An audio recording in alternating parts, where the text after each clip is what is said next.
যে আমাদের বাংলাদেশে সবাই বলে সরকারের পৃষ্ঠপোষকতায়, আমি সেইটা বলতে চাই না। আমি বলতে চাচ্ছি বয়স যখন একটু হয়, বয়ঃসন্ধিকাল আসে, জীবনে অনেক কিছুই করতে চায়।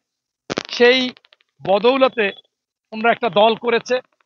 সেই দলের বিষয়টা হচ্ছে এমন যে বিয়ে যখন প্রথম হয়, বাসর ঘরে যখন যায়, ওই যাওয়ার সাথে সাথে যে আলাপ আলোচনা হয়, বউরে বলে যে অনেক কিছু দিব। ওই বউকে স্বর্ণ দেয়, গহনা দেয়, হার দেয়, ফ্ল্যাট দেয়, গাড়ি দেয়, বাড়ি দেয়। সকালবেলা মার কাছে গল্প বলে যে মা, তোমার জামাই যে এত ভালো, পৃথিবীতে আমি এত ভালো লোক পাই নাই। কয় কেন? যে তোমার জামাই আমাকে অনেক কিছু দিতে চাইছে। যে কি দিতে চাইছে? যে আমাকে স্বর্ণ দিয়ে একের মোড়াই দেবে, আমাকে ভালো ভালো গাড়ি দেবে, ভালো ভালো ড্রেস দেবে, এরকম ঘুরতে নিয়ে যাবে বিদেশে বিভিন্ন জায়গায়। কয় এটা কখন বলছিল? কয় যে বাসর ঘরে যাওয়ার শুরুতে। কয় শুরুতে তোমার বাবাও এরকম আমারে বলছিল, কিছুই দেয় নাই। এখন বিষয়টা হচ্ছে যে এই যে দল, যে দল গঠন হয়েছে, তারা অনেক কিছুই আপনাদের দিতে চাইবে, অনেক কিছুই বলবে। বাস্তবতা হচ্ছে যে ওইটা কখন বলছে সেইটা হলে বিষয়। বিষয়টা হচ্ছে আপনারা জানেন যে আজকে সেই জাতীয় নাগরিক পার্টি, এনসিপি, তাদের যে অবস্থাটা হচ্ছে, এই যদি বিএনপি বা অন্য একটা দল করতো, তাহলে বাংলাদেশে তাদের কবর হয়ে যেত। এক নাম্বার হয়েছে যে তারা সরকারের পৃষ্ঠপোষকতায় স্পষ্ট হয়েছে, তারা দল গঠন করেছে। দুই নাম্বার হয়েছে এই দল যারা তত্ত্বাবধান বা পরিচালনা করতেছে, তাদের বিরুদ্ধে দুর্নীতির হাজারো অভিযোগ। এবং তিন নাম্বার হয়েছে যে এখন যে আপনারা প্রোগ্রামগুলো দেখতেছেন, সেই প্রোগ্রামে যাদেরকে নিয়ে আসতেছে, যখন আপনারা সাক্ষাৎকার নেন, আমি বিভিন্ন চ্যানেলে দেখলাম, তাদেরকে জিজ্ঞাসা করে যে আপনারা এখানে কেন এসেছেন? কয় খালেদা জিয়ার জন্য এসেছি।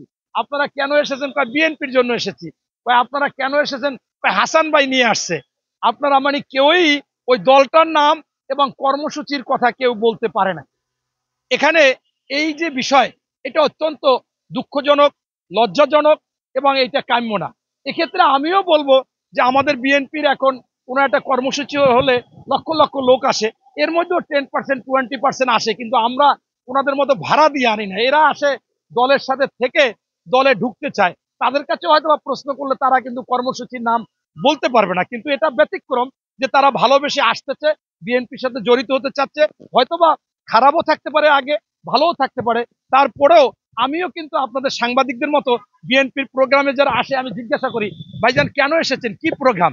যারা বলতে পারে না, আমি বললাম একটু পিছনের কাতারে থাকেন, আস্তে আস্তে আসেন, আমরা এত দ্রুত নিতে চাই না। তবে সেখানে পার্থক্যটা হচ্ছে যে এরা অবৈধ টাকা দিয়ে বিভিন্ন ভাবে লোকজন ভাড়া আনে, আর এই ভাড়া আনার কারণে প্রত্যেকটা মানুষের সাক্ষাৎকার নিলে তারা বিএনপির কথা বলে, অন্যদের কথা বলে, কিন্তু খালেদা জিয়ার কথা বলে, তারেক রহমানের কথা বলে, ওদের কথা আর বলতে পারে না, কারণ এইটা জানে না।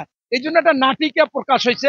গতকালকে দেখলাম যে নতুন দল করছে, তারা আবার ওরকম লোক আনছে, লোক ভুল বলছে।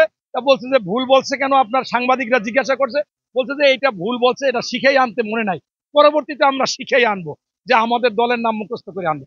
তাই আমি বলতে চাচ্ছি যে এরকম না করে এই দলের উচিত, এই এনসিপি বা জাতীয় নাগরিক পার্টি, তাদেরকে যখন আন্দোলন সংগ্রাম করেছে সেখান থেকেই অনেকে এসেছে, এজন্য আমরা সাধুবাদ জানাই। এবং তারা কষ্ট করেছে, হাসিনা পতনে অবশ্যই তাদের ভূমিকা ছিল।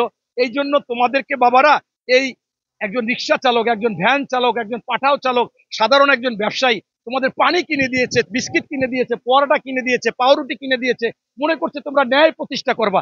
আর আজকে তোমাদের একজন এপিএস 311 কোটি টাকা দুর্নীতি করে, যা ইতিহাসে মনে হয় বিরল, যে মাত্র 6 মাসে এত টাকা। তাইলে তো শেখ হাসিনা 2 দিন পর বলবে যে আমার প্রিয়ন্ত 16 বছরে করছে 400 কোটি টাকা, আর এ করছে 6 মাসে 311 কোটি টাকা। তা আমি দুর্নীতিবাজ বেশি, না এই আসিফ মাহমুদের এপিএস বা আসিফ মাহমুদ ওনার মালিক দুর্নীতিতে বেশি?